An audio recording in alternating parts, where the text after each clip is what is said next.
আসসালামু আলাইকুম myself Bappi Ahmed and welcome to my new blog. তো গাইস আজকে আমরা যাচ্ছি নদীর পাড়ে অনেক অনেক সুন্দর এবং অনেক অনেক ভালো।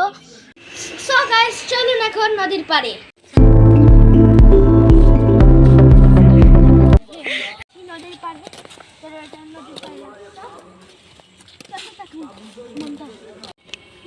So guys, এখন আমরা যাচ্ছি নদীর পাড়ে। এটা অনেক সুন্দর একটা ভিডিও মাটিস না বলি না দিবে।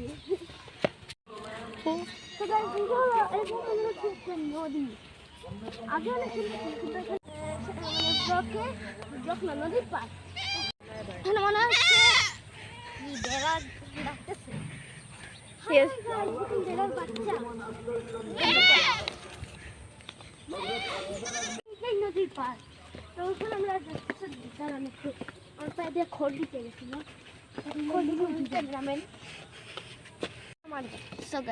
মজা করছিলাম, একটু মাফ করবেন আমাকে, আমার গাড়ি তো নাই।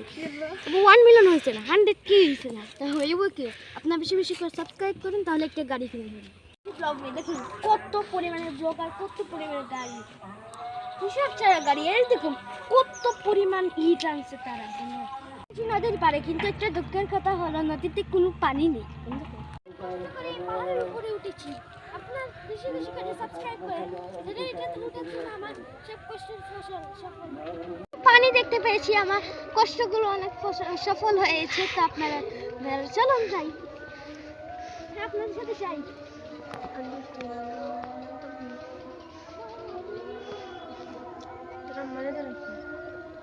সো গাইস আমরা এসে পড়েছি এখন নদীর কাছাকাছি। এটা হলো নদী থেকে যে বালুটা তোলা হয় সেটা লাইন। তো এখন আমরা যাবো এখানে। সরি চলো যাওয়া যাক। আমার অনেক ভয়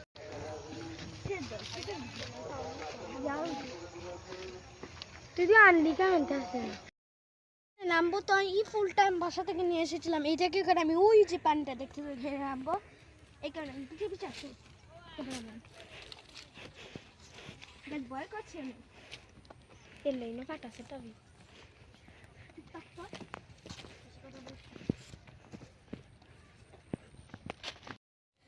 আমি এখন এন্ট্রাকোটিকা দখল করে ফেলেছি। আপনাদের গর্ব হওয়া উচিত যে একজন ব্লগার এই এন্ট্রাকোটিকাকে দখল করে ফেলেছি। আপনাদের জন্য কত এভারেস্টে উঠছি, আবার মাউন্ট এভারেস্ট থেকে যাবে, আবার মাউন্ট এভারেস্টে ছোট ভাই নাম উঠছি, বুঝছেন? একটা খেলার মাঠ যেখানে বাচ্চারা খেলে, কিন্তু আমার সাথে খেলে না, আমিও খেলি না, আমি কার সাথে খেলিও না, আমি একা একাই করে খেলি, বুঝছেন? ওখানে দৌড়েছি, আমি স্বাধীনতা পেয়েছি।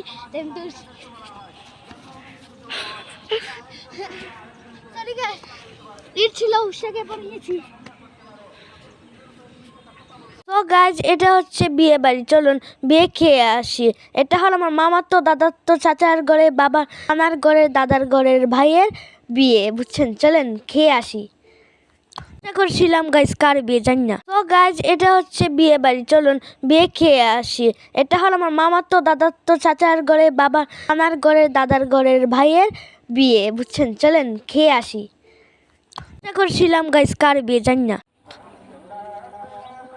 আমরা এখন চলে যাচ্ছি এখান থেকে, কেন সিলেটের এইখানে এই জায়গাটায় অনেক অনেক গরম, আর আজকে 24 ডিগ্রি ঠান্ডা ছিল। তারপরে এখানে এসে আমার ঘাম বের হয়েছে আর সবটি চলে গিয়েছে।